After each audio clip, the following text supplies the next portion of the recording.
So, I hope you guys didn't see that awesome camera drop I did there. So, it is time for us to go do, trying to think of the right words. Go to the allergist and get an update. And well, he is an allergist, a pulmonologist, an immunologist. Is that a word? He's an immune doctor. And see if they can cut back on their shot yet, meaning that they will just be going for maintenance doses. It would help me out tremendously if they do that. I know Aiden's been going over a year at this point. Well over a year. Caitlin's been going about a year. So we should be at the point where they say, okay, well, we're gonna go ahead and at least cut them back to once every 2 weeks. I don't know. I'm gonna go ahead and get their shots too while we're there. I gotta drop off some paperwork for Aiden for his 504 for the school because I've been slacking on that, but hopefully now we've missed the rush of everybody trying to get their paperwork in and get their paperwork done, and I know next year to be ahead of the game. Because I know when I dropped Caitlin's off before school even started, they said it would be a week or two before it was sent to the school because that's how far behind they were. So now I'm on my way to get Aiden and Caitlin and then head on over to an allergy asthma let's see if I can say this. Allergy asthma affiliates over there behind Children's Hospital. I'm gonna go ahead and give them a plug because they're awesome. Like, I love them. Dr. Ellenberg, Donald Ellenberg, because I know there's two. There's him and his son. He is amazing. He is an amazing doctor. He's good at what he does. He's patient. His nurse practitioners are amazing. So I'm very happy that we decided to go ahead and do a second opinion. Things have been a little hectic trying to do exactly what he wants us to do, but at the same time too, I've seen a huge difference in both Caitlin and Aiden. But at the same time too, Caitlin currently has a sore throat and has allergy type or cold type symptoms. So let's see if we can figure out what is going on while we're over here. I'll try to film as much as I can. I know with it being a doctor's office, they're a little funny about HIPAA violations, or HIPAA period. But the thing is that it's my kids. It's not like they're standing in the hallway with a bunch of other patients.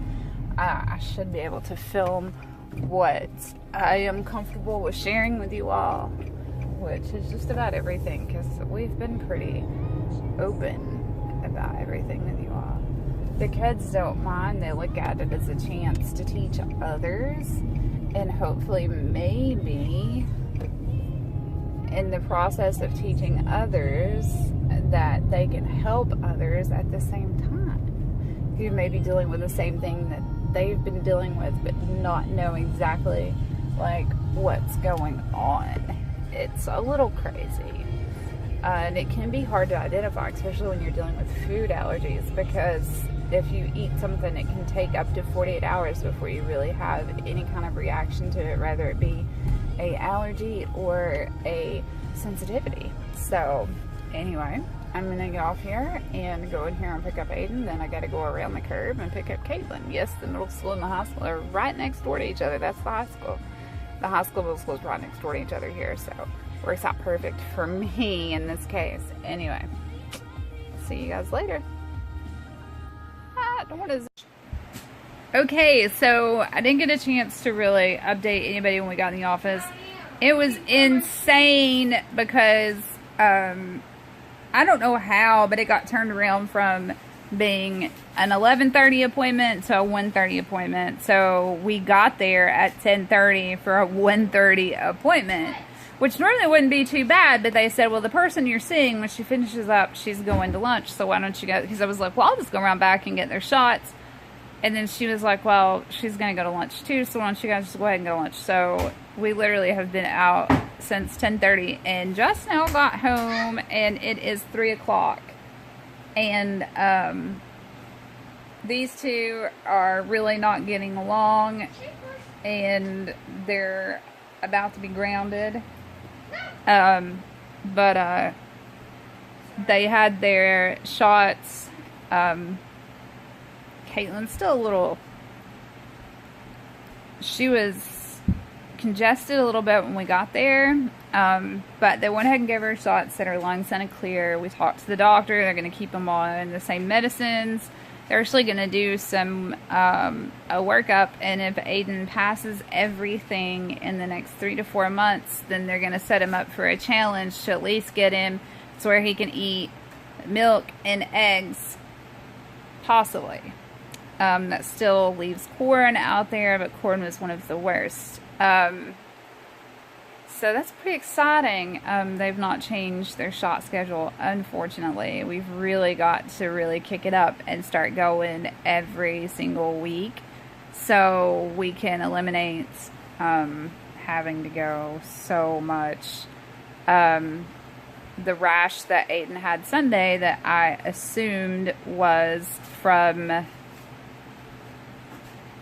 the grass he was laying in. They said grass serum isn't in his shots. It isn't in his list of allergies. Pretty much everything else is, so it could be weeds or anything. And where he was at is basically a 100-acre farm, so it could have been any number of things that he was laying on. So I'm just gonna have to start laying something down for him to lay on like that when he is over there. It occurred at my father's house, so. But yeah, that's the good news. Katie's numbers were down on her pulmonology test, but she is sick, so it's not horrible. They like to see him in the 80s, and she's in the 70s, so hopefully we get them back up for the next appointment in January. She is inching up right there at 5'7" now. He's still at 4'8". That's about all the excitement I can give you guys for an update. Tomorrow is an away game for Carter. I think they're going to add some more stuff to their performance finally. I'm really excited about that. I know some of the things, but I'm not going to tell you. But anyway, I've got to film some other videos, so I hope you guys have a great day.